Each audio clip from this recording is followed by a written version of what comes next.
This is Kisumu City, a thriving urban center at the shores of Lake Victoria with a population of about 1 million inhabitants. Because of the existing policy of free primary education in Kenya, many people thought that most school-age children in Kisumu were going to school. KMET undertook a research which revealed that indeed there were thousands of children who ought to be in school but are not in school. As a result, KMET, with the support of UNICEF, embarked on a program to correct this situation. In partnership with Ministries of Education and Health, the City Education Directorate, and communities in the informal settlements of Obunga, Manyata, Nyalenda, Manyata Arab, and Bandani, KMET has been implementing a project aimed at getting the most vulnerable children enrolled into schools and complete 9 years of basic education. The primary objective of the active inclusion of the most vulnerable children in education project is not only to increase access of children to education, but also to retain them till they finish standard 8 in school. KMET managed to do this in 5 slum areas of Kisumu City. We have 3 components, and each component has its own objective. So the first component is the ECD component, that is the early childhood development and education component, that ensure that children that are below 4 to 5 years of age are able to access and complete their education. Then we have the primary component that ensure that the most vulnerable children, especially the marginalized children, are able to complete also their basic education. Then we have the third component, that is the social mobilization and advocacy component, that deals with an aspect of partnership and networking and also lobbying for resources. We set out to identify and enroll over 12,000 most vulnerable children living in the 5 informal settlements back in school. We have achieved that goal and even surpassed our target, because we so far have been able to enroll 13,000 children. Out of this total, we had anticipated to enroll 3,900 children at the early childhood education level, the same number at the primary school level, and we have also surpassed the early childhood target by almost 300 children, and the primary one by almost 200 children. So I could say that we have achieved our goal.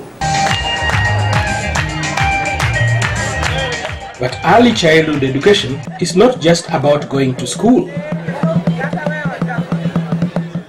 It would also be good to let participating communities know that the project is theirs, so that it is their responsibility to sustain the MVC project. These are their children, the children in the community. They're not KMET children, because that was initially people thought that these are KMET children, so we leave them for KMET. So I think that is also one. Then another thing also I wanted to say that income generating activity was part of it as a way of supporting the MVCs.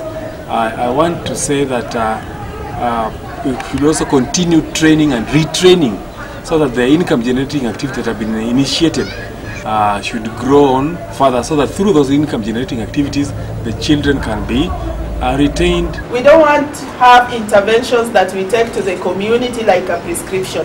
It's only hospitals where you go and you are given something, a drug, whether it's bitter or not, it's a prescription.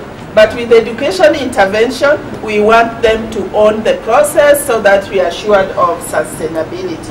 Nikizungumzia kuhusu binti wangu wa kwanza ambaye ni Adija Abdalla, wakati tulianza na KMET alikuwa darasa la 7, na kufuatana na vile nilivyo kutokea darasa la 7 kufika darasa la 8 nilikuwa singeweza hata kupata mapeni ya kumregister naye, lakini vile tulipata grant, tukakaa kina mama, tukaanza feeding program katika shule yetu. Tukakaa tukasema kuwa hii feeding program tutaweza kuweka 10%, na hii 10% ndio itaweza kusaidia watoto kama wale wenye wana uwezo ya kwenda shule, wenye wana hamu ya kwenda shule lakini hawana uwezo ya kujinufaisha katika masomo. Children who are totally unable to go to school are taken care of by nyanyas, a group of women trained by Kemet to provide daycare for them. Social mobilization is a key component of Kemet's drive to achieve the goals set out in this project. 2 road shows were organized to sensitize parents to take their children to school. Where there is a will, there is a way. And that's one thing I like about Kemet. And the other thing about our partnership with Kemet, as I've told you, we are in partnership. They wrote you funds. You know, there are people who were the idea that UNICEF funds Kemet. They imagine that Kemet does that, and UNICEF brought the money and now raised all their staff and all the money, and now they are not even doing all the schools in the community. That is not the case. Once we are saying it is a partnership, everything we are sharing.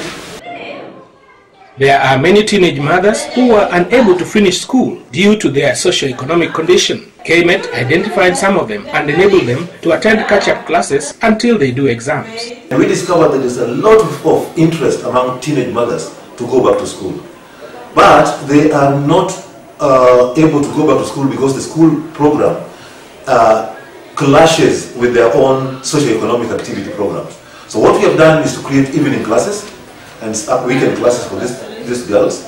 And working with the city education office, we have gotten teachers to teach these children, and 10 of them are now are going to be sitting for the KCPE this year. Nimesoma mpaka class 7. Ile nilifika class 7 ndio nilipata mimba kama na niko class 7. Nafanya kazi ya kuuza materials. Pesa yenye napata hapa ni kidogo sana. Na hiyo ndio natarajia nitafute chakula, kulipa nyumba, mavazi. Mtoto pia ninayo. Wenye nilipata hapo walinikaribisha sana. Walimu na wakubwa hapo walinikaribisha, wakaniuliza maswali vile nimesoma, bali nimesomea, mwaka niliacha shule, vitu kama hizo. Mentorship is an integral part of the MVC project. Mentors have been identified and trained to inspire children in and out of school. A manual has been produced as an official guide to the whole mentorship program. Some of these girls and boys have given up hope. And that's why we came up with the mentorship program. Because sometimes you give up until you think it's not necessary even to continue going to school. So you identify these girls and boys, take them to school, but they give up hope. So we are saying we can do something, mentorship. I was trained as a mentor by Kemet in collaboration with UNICEF. I was attached to Ring Road Primary School, where I'm implementing what I was trained on. I'm assigned 5 mentees. To me, the sessions are very successful because 1, I got new friends. I got to know what they do. I've learned a lot of things. The children open up. Some of them do it by saying, others do it in writing. Initially, there were challenges. First of all, there was no manual. We used to go there, a group of people who are trained. Then all of us just sketch a plan and work towards it. But today, this time round, we have a manual and a guide that helps us to plan our activities with the students. Kemet takes a holistic approach to child development. In partnership with UNICEF, the organization provides various health services accessible to children and mothers. Support to children themselves includes physical facilities that motivates optimum learning in schools. Kemet has also trained some children to mentor their colleagues. I've learned a lot from them, and I know that I'm going to spread. Like I've learned to be assertive, to interact with others, and to solve other people's problem, and also to solve my problem. Kemet has helped me to know many things, and it has automatically changed my life. Like example, the first thing the KMET has helped me is to change my mind. I once was thinking of going back to streets before they taught us. I wanted to go to meet my friends there because the influence was still in me. But when they called us and talked to us, I came back to realize that I'm supposed to be in school. This program that UNICEF in collaboration with KMET came up with is a very, very, very important project, especially for us in the municipality where we have so many children who are vulnerable. And if they are vulnerable and they are in their schools and teachers don't have that knowledge of providing psychosocial support, then these children cannot be helped. So it is important that this program continues and more teachers are brought on board so that all our teachers are aware and they provide for the needs of these children at the schools where they are working. There have been some lessons learned during this period. For example, we have successfully created awareness that early childhood is not an intervention targeting children aged 3 to 6 only, but it also covers the child in the womb till age 8. So early childhood encompasses 0 to 8 years. And so we have created that awareness, and that has helped us to mobilize communities so that they are able to enroll their children in schools and also work towards retention. We have learned that there is a huge human resource that can be utilized in the urban slums. Coming to an end of this beautiful journey that we started in 2012, what next? And most of the times even the community start asking us, what next? So the first thing we want to make sure that we continue with the sustainability. We know that the community is now owning this program, and we just need to come up with the sustainability strategies. One of the strategies that we have is giving, UNICEF is supporting some funding, so some of the groups that I just talked about are going to be empowered financially, economic empowerment, and worked through the entrepreneurship skills process so that they can start their income generating activities and sustain what they are doing. We want to ensure that we continue with the enrollment. Most challenging part is retention. Enrollment is not an issue. How are we going to retain them? And as a team, as partners, we must really ensure that the children we have enrolled are retained.